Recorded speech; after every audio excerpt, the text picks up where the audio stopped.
So we had all the under contracts, the active clients, the closed units, and then all the opportunities, right? And then we had lost, okay? If you put a deal in your pipeline and it turns out you lost that deal, we mark it lost, we zero out the commission rate.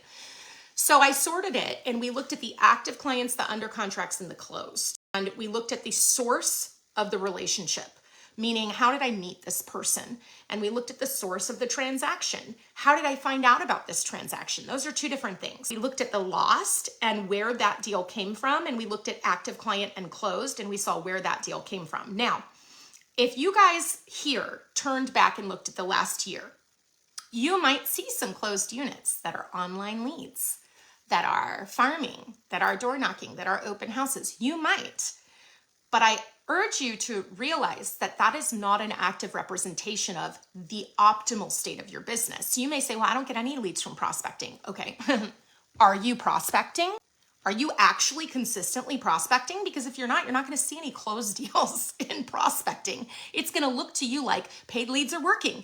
Okay. But if you were prospecting, what you would see is something closer to Andrea's. Andrea's lost chart was 75% signed calls, open house, and paid leads. Okay. No, I didn't go to a club last night. That's from my daughter's basketball game. Okay. So the 75% of her lost deals in the last 12 months were paid leads, marketing. That is marketing. You spend money for someone to market and the leads come in. That's marketing. Okay. Paid leads. Sign calls, that's marketing. They saw something and fingers crossed someone calls you. They called you, okay? And then open house visitors, okay? To me, open house visitors is prospecting, but you still brought them to you. You still advertised an open house, hoped that they were gonna come to it. So it's a hope and pray approach, right? So although it's in face, I still would call it marketing because you put something out there and you didn't know what was gonna come back, okay? That's the definition of marketing, is you put something out there and you hope and pray something comes to you, okay? Prospecting is you get off your ass and you go get it. That's prospecting. You go talk to people. You go figure out what's going on. You go mining, okay? But in a totally different way than mining those online leads.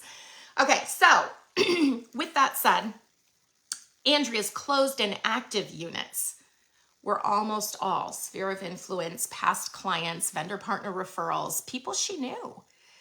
Here's the deal. If you are talking to people you know, a huge barrier comes down. You're not just a salesperson. So I want to encourage each of you this year, make sure you know the difference between a prospecting approach and a marketing approach, between people you know, warm leads because you have a relationship, and people you don't know, cold leads, complete strangers. Is it impossible to get a deal from complete strangers? No.